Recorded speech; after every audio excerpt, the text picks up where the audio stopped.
आज हम कुछ एस्ट्रोलॉजिकल सॉल्यूशंस की बात करेंगे, क्योंकि जब भी किसी एस्ट्रोलॉजर के पास कोई भी नेटिव आता है तो वो ये जानने के लिए तो जरूर आता है कि आने वाले समय में उसके साथ कौन सी समस्याएं हैं, परेशानियां आने वाली हैं, या अक्सर वो किसी न किसी परेशानी में होता है तभी हमारे पास आता है। तो वो केवल ये जानना नहीं चाहता कि उसकी क्या क्या परेशानी है, वो तो उसे मालूम है, वो उनका रिजोल्यूशन या सॉल्यूशन चाहता है। तो आज मैं एक बहुत ही बेहतरीन टेक्निक यहाँ पर डिस्कस करना चाहूंगा और ये मैं क्रेडिट दूंगा CS पटेल सर को।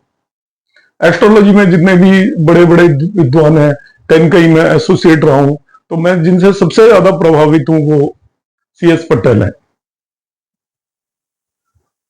आपके मन के अंदर बहुत सारी इच्छाएं जागृत होती हैं, मगर वो इच्छाएं आपकी फुलफिल नहीं होती या हम कभी उन पर काम करने के बारे में सोचते ही नहीं है। हम घर से बाहर निकलते हैं, हमें एक बड़ी सी गाड़ी दिखती है, हमारे मन के अंदर एक प्रश्न क्रिएट होता है, काश ये गाड़ी मेरे पास होती। हमारे बच्चे एक पर्टिकुलर स्कूल में जाते हैं, कोई दूसरा हम अच्छे स्कूल का नाम सुनते हैं, हमारे मन के अंदर इच्छा होती है काश हमारे बच्चे इस स्कूल में जाते हैं। हमारा यदि छोटा मकान है, हम किसी का बड़ा मकान देखते हैं तो हमारे अंदर ये इच्छा क्रिएट होती है कि हमारे पास एक बड़ा मकान हो। तो इसका क्या कोई सॉल्यूशन है? क्या इसका राइट टाइम है? क्या हमारे अंदर जो इच्छाएं होती हैं वो पूरी भी हो सकती हैं या नहीं हो सकती हैं? एस्ट्रोलॉजी में इसका जवाब है। एस्ट्रोलॉजी आपको बताती है कि आप जो चीज सोच नहीं रहे हैं, आप जिसके बारे में सोच भी नहीं सकते कि ये चीज पूरी हो सकती है, वो जरूर पूरी हो सकती है, मगर उसके लिए आपको स्वयं प्रयास करना पड़ेगा। और मैं आपको आज एस्ट्रोलॉजिकल वे बताऊंगा कि किस तरीके से हम अपनी विशेष को, इच्छाओं को पूरी कर सकते हैं। आपका जो माइंड है उसके अंदर इतनी पावर होती है कि हम उस माइंड के दम पर कुछ भी कर सकते हैं।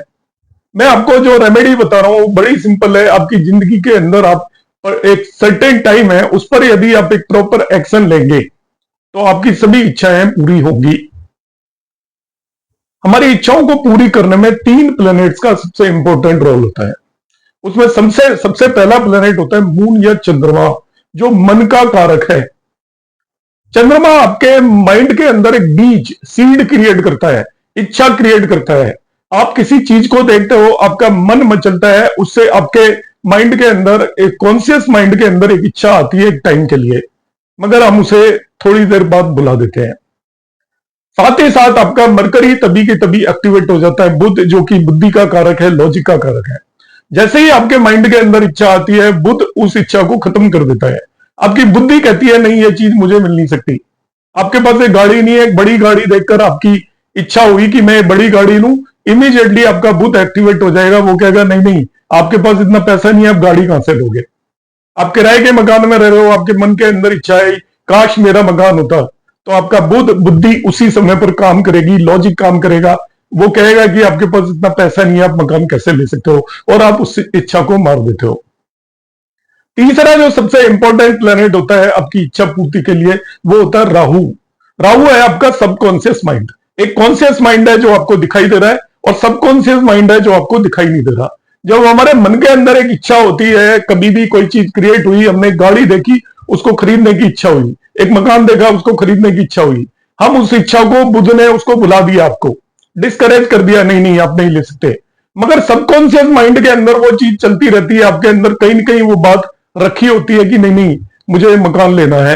तो ये 3 प्लैनेट आपका सबसे इंपॉर्टेंट रोल प्ले करते हैं, मून, मरकरी एंड राहु। इनको हम किस तरीके से यूटिलाइज करेंगे, आपकी इच्छाएं किस तरीके से पूरी होंगी। दरअसल होता है कि हमें अक्सर तो यही नहीं पता होता कि हमारी इच्छा कौन कौन सी है। अलग अलग समय पर हमारी अलग अलग इच्छाएं होती हैं, फिर मिट जाती हैं, फिर नई इच्छाएं होती हैं। तो मैं आज आपको तरीका बताऊंगा कि आप किस समय पर क्या करेंगे कि आपकी सब इच्छाएं डेफिनेटली पूरी होंगी। आपने जनरली देखा होगा जिन लोगों का बुध कमजोर होता है, बुध डेबिलिटेड होता है या बुध कंबस्ट होता है, उन लोगों के साथ क्या होता है, वो चाहे पढ़ते लिखते कम है, क्योंकि बुध बुद्धि का कारक है, बुध आपकी एजुकेशन का कारक भी है। पढ़ते लिखते कम है, वो लाइफ में बहुत आगे बढ़ जाते हैं। उसका रीजन क्या होता है कि उनके अंदर जब इच्छा होती है तो उनका बुध कमजोर होने की वजह से उनकी बुद्धि उन्हें ये इंडिकेट नहीं कर सकती कि आप ये चीज पूरी नहीं कर सकते। वो लगे रहते हैं क्योंकि लॉजिक वो नहीं लगाते। जो व्यक्ति ज्यादा लॉजिक नहीं लगाता वही लाइफ के अंदर बहुत ज्यादा आगे बढ़ता है। जब हम हर चीज में लॉजिक लगा देते हैं तो वो हमारी चीजें वहीं पर ऑब्स्ट्रक्ट होना शुरू हो जाती हैं। तो वो कम पढ़े लिखे होकर भी लाइफ के अंदर बहुत आगे बढ़ते हैं, जिनका बुद्ध कम्बस्ट होता है, क्योंकि उनके मन के अंदर जो इच्छा हुई और वो उस इच्छा पर काम करना शुरू कर देते हैं, उस पर लॉजिक जनरली नहीं लगाते। वो ऐसे अनरियलिस्टिक टारगेट सेट करते हैं जो कि हो ही नहीं सकते, मगर वो एक्चुअल में उनको कर दिखाते हैं, क्योंकि लॉजिक उनका काम नहीं कर रहा होता। उनका केवल मून और राहु का सीधा कनेक्शन हो जाता है। बुध के अंदर, उनके मन के अंदर जो चीज आती है उसको हटाने की ताकत नहीं होती, क्योंकि उनकी कुंडली के अंदर बुध कमजोर होता है। अब मैं आपको तरीका बताऊंगा, जो मैंने समाधान या सॉल्यूशन है कि आपकी इच्छाओं को किस तरीके से पूरी करेंगे। अब वीडियो को एंड तक देखिएगा। चैनल अभी आपने सब्सक्राइब नहीं किया है तो आप सब्सक्राइब कर लें। इसी तरीके के वीडियोस आते रहते हैं मेरे चैनल पर। और अपने फ्रेंड्स के साथ शेयर करना कभी भी ना भूलें, यदि आपको जानकारी अच्छी लगे तो। आप सबसे पहला काम ये करिए, यदि आपको अपनी इच्छाएं पूरी करनी है तो एक कागज पर लिस्ट बनाए, पेपर के ऊपर लिखें बैठकर कि आपकी एक्चुअल में इच्छा क्या क्या है। क्या आपने लिखा है? अक्सर लोगों को यही नहीं पता होता कि उनकी इच्छाएं क्या है। उनसे बात करोगे तो कहेंगे हमारी तो कोई इच्छा नहीं है, जबकि मन में कितनी इच्छाएं होती है। हम हर दिन, हमारे मन के अंदर इच्छाएं होती हैं, उनमें बहुत सारी विशेष बहुत ज्यादा स्ट्रोंग होती हैं। वो बार बार हम महसूस करते हैं कि काश ये होता, काश वो होता। तो आप क्या करें, एक पेपर के ऊपर अपनी प्रायोरिटी वाइज मोस्ट इंपॉर्टेंट 5, 6, 7, 8 जो भी विशेष है उनको आप नोट कर लें, जिससे आपको याद रहेगी एक्चुअली मेरी विशेष है क्या। क्योंकि जब तक आपको विशेष नहीं होंगी, अब मालूम ही नहीं होंगी, तो तब तक आप वो क्या करेंगे, उनको फुलफिल करने के लिए ना आप एफर्ट करेंगे, ना ही आपको पता होगा कि आपको किस चीज के लिए, किस डायरेक्शन में जाना है। तो 5-6 विशेष को आप नोट कर लें। ये तो करना है पहला काम। इसका एस्ट्रोलॉजी से कोई लेना देना नहीं है। ये एक सामान्य बात है कि आपको एक लिस्ट बना लेनी है, जिसके अंदर आपको लिख लेना है कि मुझे एक फ्लैट खरीदना है, ये मेरी इच्छा है। मुझे एक कार खरीदनी है, मेरी इच्छा है। मेरे बच्चे अच्छे स्कूल में पढ़े हैं, मेरी इच्छा है। मेरा एक अच्छा काम हो खुद का, ये मेरी इच्छा है। घर के अंदर ये सुख सुविधा हो, मेरे घर के अंदर ये हो, कमरों में एसी हो, मेरे घर के अंदर ये दूसरी फैसिलिटी हो, इस तरीके का मेरा घर का एम्बियंस हो। और ये सारी चीजें आप नोट कर लीजिए, जो भी आपकी 5, 6, 7, 8 इच्छा है।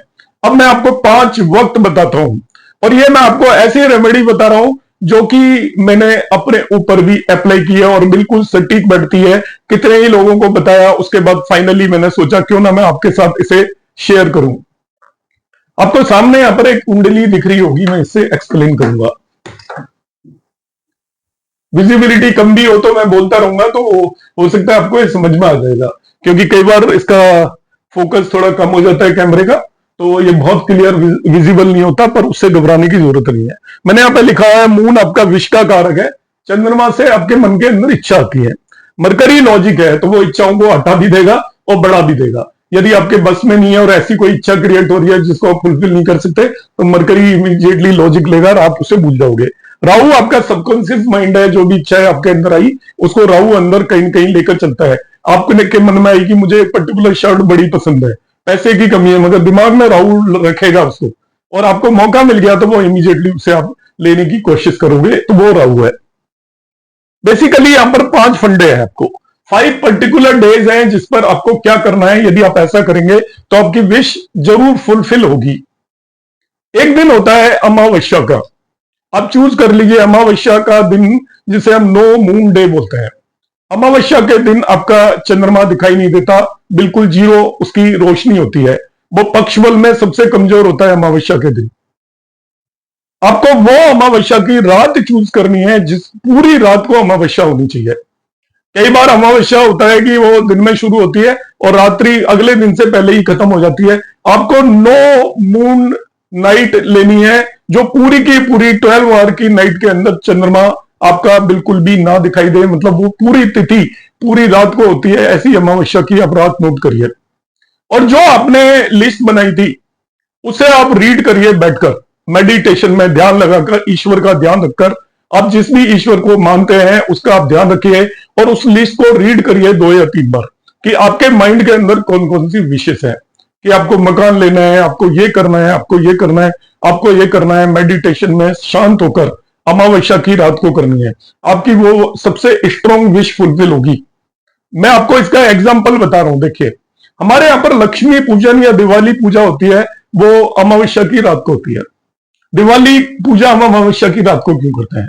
दिवाली पूजा करते हैं तो अमावस्या की रात को आप यदि मन लगाकर जो भी आपकी विश मांगते हैं वो आपकी फुलफिल होती है, डिजायर से रिलेटेड जो आपकी इच्छा है वो फुलफिल होती है। इसीलिए तो हम इतने सनातन संस्कृति में ना जाने कब से हम दिवाली का लक्ष्मी पूजन करते हैं, और वो अमावस्या की रात को क्यों पूजन करते हैं, पूर्णमासी की रात को क्यों नहीं पूजन करते, कि जो आपकी विश फुलफिलमेंट है वो आपकी मैक्सिमम होने की पॉसिबिलिटी होती है। तो अब अमावस्या की रात को पहला वो वक्त है जब आप इसको रीड करें तो आपकी विश फुलफिलमेंट होने की पूरी पॉसिबिलिटी होगी। मैं 5-6 ऐसे समय बताऊंगा जब आपको कुछ भी नहीं करना है, ना आपको कोई उपाय करना है, ना कुछ और करना है, केवल उस विश को रीड करना है, आपने रिवाइज करना है माइंड के अंदर कि ये मेरी विश है। और भगवान को जिसको भी याद करके आप मेडिटेशन में कुछ देर बैठ सकते हैं, बैठिए और वो अपने आप आपकी एक्टिवेट हो जाएंगी। मैं आपको रीजन बताता हूं। देखिए, अमावस्या जब होती है तो आपका चंद्रमा के अंदर कोई भी बल नहीं होता, मगर उस दिन जो राहु है अब पृथ्वी के सबसे नजदीक होता है,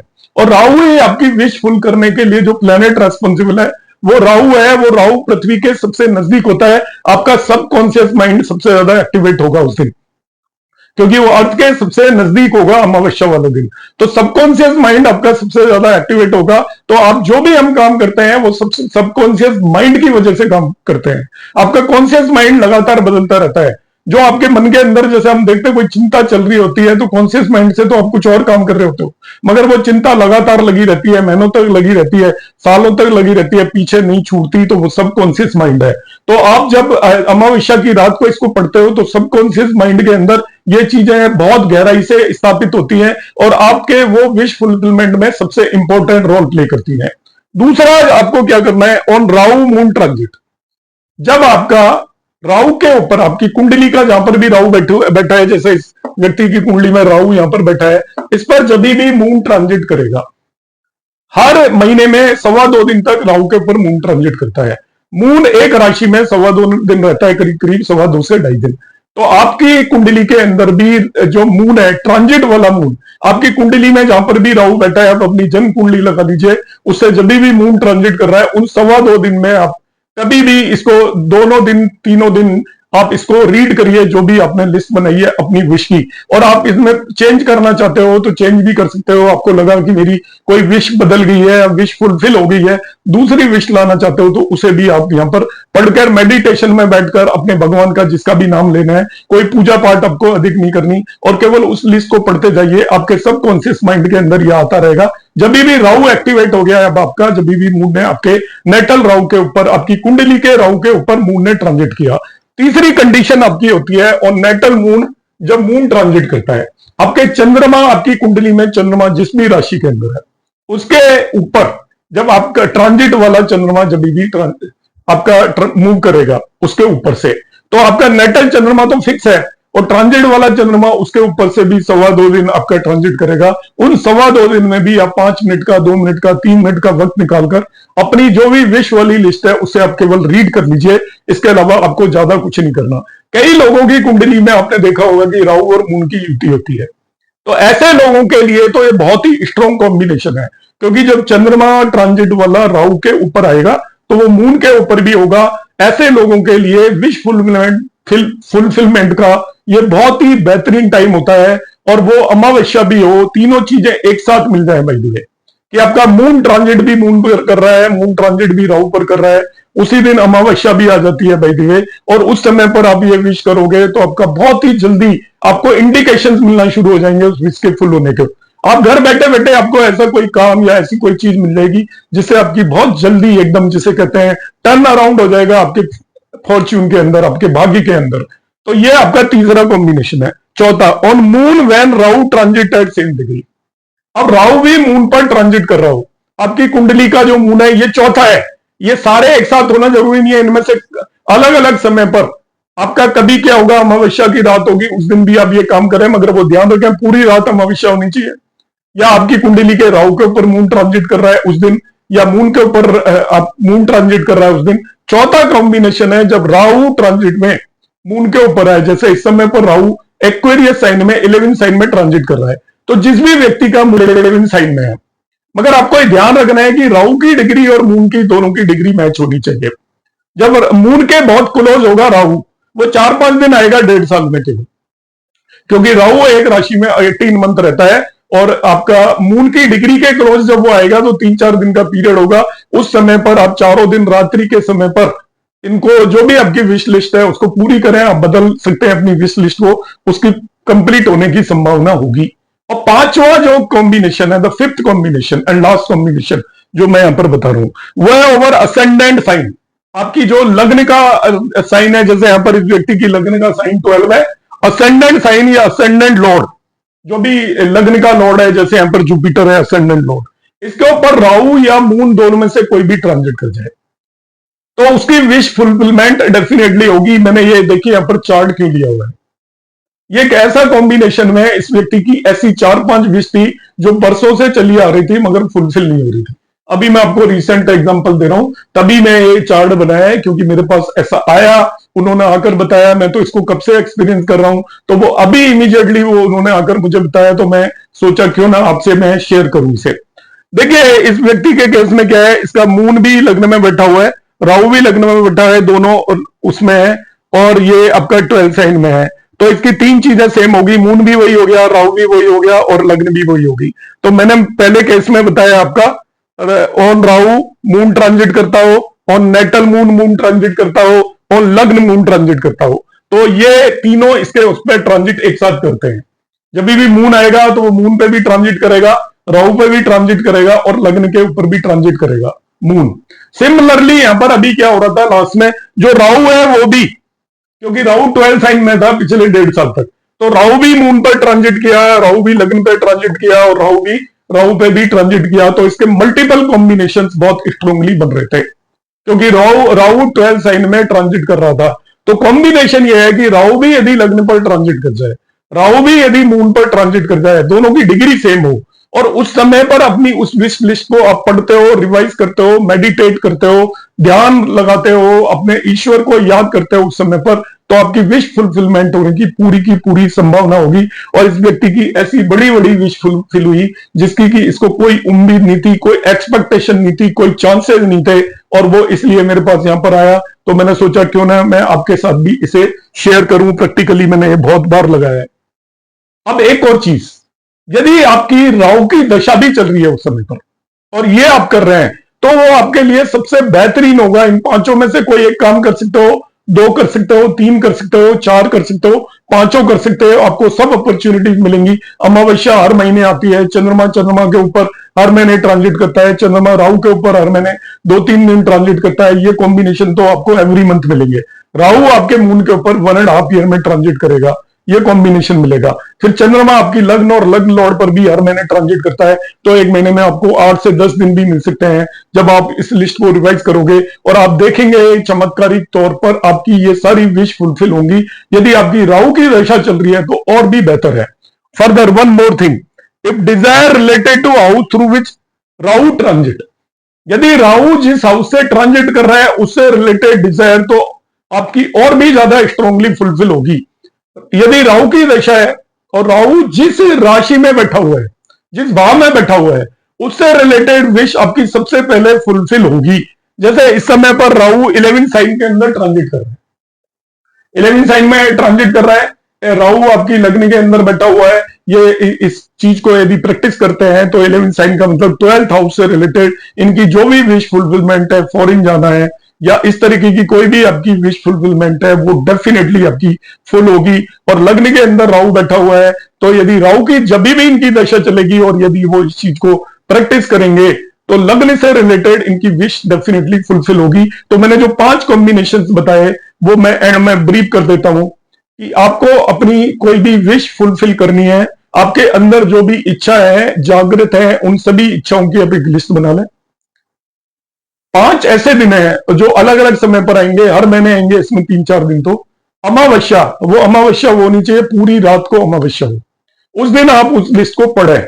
आपको कुछ भी नहीं करना है, थोड़ा ध्यान दें, भगवान को याद करें, उस लिस्ट को पढ़ें। बस आपको जैसे रिवाइज करना है कि भाई ये मेरी विषय इतना पढ़ना है, या आपका चंद्रमा चंद्रमा के ऊपर ट्रांजिट कर रहा हो, वो भी 2.25 दिन होता है। चंद्रमा राहु के ऊपर ट्रांजिट कर रहा हो, वो भी 2.25 दिन होता है। या राहु आपकी कुंडली के चंद्रमा पर ट्रांजिट कर रहा हो सेम डिग्री पर, 1.5 साल तक करेगा वैसे उस राशि में। जैसे इस समय पर जिसकी 11 साइन में मून है, 1.5 साल तक राहु वहीं पर रहेगा, मगर अब सेम डिग्री के आसपास जब ट्रांजिट कर रहा हो उस समय पर। या मून आपकी लग्न या लग्न लॉर्ड के ऊपर ट्रांजिट कर रहा हो, राहु भी लग्न या लग्न लॉर्ड पर ट्रांजिट कर रहा हो, उस समय पर आप यदि इस लिस्ट को, जो आपने विश की लिस्ट बनाई है, उसको यदि आप रीड करते हैं मेडिटेशन करके, ध्यान लगा के, तो आपका सबकॉन्शियस माइंड उसको एक्टिवेट रहेगा हमेशा, और आपकी वो विश फुलफिल हो जाएगी। नमस्कार।